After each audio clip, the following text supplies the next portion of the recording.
Another day, though, of air travel chaos across the U.S., largely due to the government shutdown, with more than 1,000 flights canceled and hundreds others delayed. ABC's Faith Abube is at Hartsfield-Jackson Airport in Atlanta, one of the busiest in the country. Good morning to you, Faith. Yeah, good morning to you, Jenny. Millions of travelers are bracing for what could be another messy travel day here across the country. Here, specifically in Atlanta, over the last 24 hours, the FAA issuing a ground stop and forcing hundreds of inbound flights to wait at their departure airports for up to 5 hours, causing a domino effect. This morning, a coast-to-coast air travel meltdown worsening as the FAA struggles to staff critical air traffic control facilities amid a historic government shutdown. It's tough right now to travel. ATC and TSA staffing issues causing long lines and increasingly raising concern about safety in the skies. Airlines forced to cancel nearly 1,500 flights and delay more than 5,000 flights Saturday alone, leaving passengers scrambling across the country. They said they could get us to Atlanta, and then that fell through. In the meantime, I had booked a hotel in Atlanta to stay. It's not been a good day. Staffing-related ground stops also issued at airports in Tennessee, Texas, New York, and North Carolina. Flights to San Francisco and JFK held for at least 2 hours, while passengers flying to Newark were stuck waiting at their departure airports for up to 4 hours. Flights to Atlanta delayed up to 5.5 hours. Travelers growing weary. I ended up getting rerouted on my way to Brazil, so I flew from Dallas all the way up to Chicago with a 17-hour layover. This weekend, airlines were operating 4% fewer flights at 40 major U.S. airports after the FAA issued a mandate Friday. The U.S. Transportation Secretary warning that the travel turmoil could get dire. Flight reductions could ramp up to 10% over the next several days if the government shutdown continues. Delta slashing 170 flights daily. United under 200, and American cutting around 220 flights per day. Our Melissa Adan in Los Angeles. The drastic flight cuts were made to relieve pressure on the system as more TSA agents and air traffic controllers are calling out sick and working without pay due to the shutdown. And as the stalemate in Washington shows no end in sight, passengers increasingly frustrated. I'm angry that the governments, the president and the Congress and the Senate can't get together and just settle this thing and stop affecting regular people. And if there is a silver lining, Gio, it is that some of these airlines are allowing passengers to cancel their tickets without penalty, meaning if your travel plans are flexible, you can postpone your trip. But of course, not everyone has that luxury, and anxiety is going up. Gio. That's right, a silver lining, Faith, but very, very frustrating. Thank you so much. Let's keep talking about this now with former TSA Chief John Pistol joining us now. John, thank you so much for joining us. 1,000 flights canceled today, 1,000 flights canceled yesterday, 4,000 delayed on Saturday. So are the FAA flight limits a good thing? Well, it's all a matter of context, right? So if you're a traveler, you obviously don't think so. But from a safety and security perspective, I would say yes.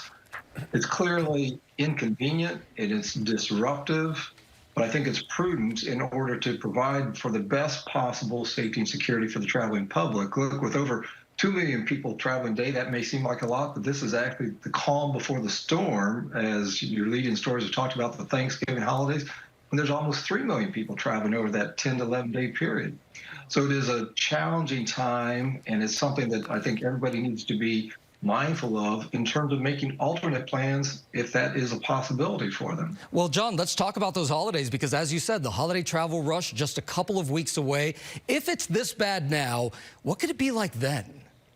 Oh, it would be much worse. Again, if you're increasing by 50%, 2 million to 3 million passengers a day, many of whom don't travel frequently, so they're the infrequent travelers who may not be as attuned to what TSA protocols and practices are, requirements. And so that's going to slow lines down, the TSA checkpoints, and then with flights canceled or delayed, as you've mentioned, it just makes for a possible chaotic time, which nobody wants. And look, this is a political thing. The TSA officers, the air traffic controllers, haven't been paid for nearly 6 weeks. And so they're in such a challenging time. The one piece of advice or recommendation I would, if I could, for travelers, if you are traveling and you get to a TSA checkpoint, if you just say thank you, to the TSOs, the Transportation Security Officers, for the job they're doing, because it is a tough job to start with. And if you're not getting paid, and many of these folks are young employees who maybe a first-time job, they have to take care of child care. They may have to take care of transportation costs themselves. Food on the table, things like that. So just an attitude of gratitude goes a long way. Absolutely, John. I am so glad you mentioned that because, again, 6 weeks without pay, it's hard to wrap your head around that. John Pistol, former TSA chief, we so appreciate you joining us on this Sunday morning. Thank you. Thanks, Gio. And Gio, as you noted, much of this travel chaos caused by the government shutdown as congressional Democrats and Republicans remain locked in a stalemate.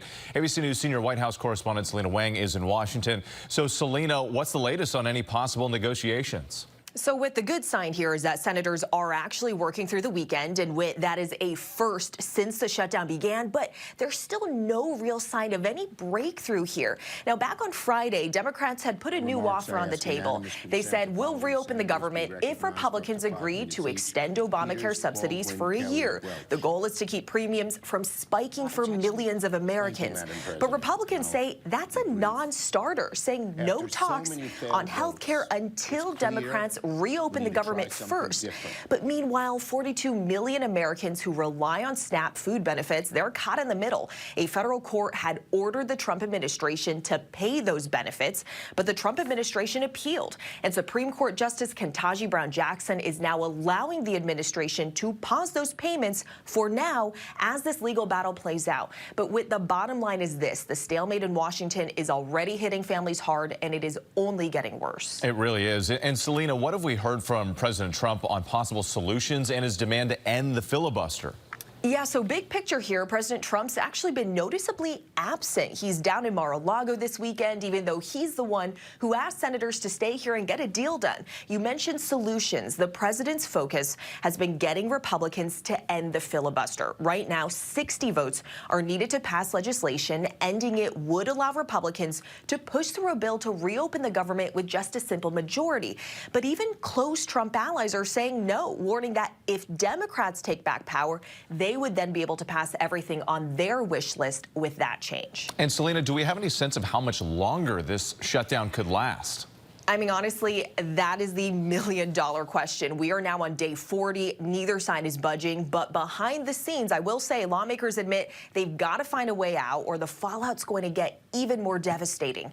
And some lawmakers are saying that the real pressure point could come closer to Thanksgiving. We've been talking about those flight delays, that travel chaos. That could be what finally forces lawmakers to do something and compromise. Let's hope. Selena Wang for us. We appreciate it. And tune into This Week later on. George Stephanopoulos has exclusive interviews with Treasury Secretary Scott Bessent and Democratic Senator Adam Schiff about the latest negotiations to end the government shutdown.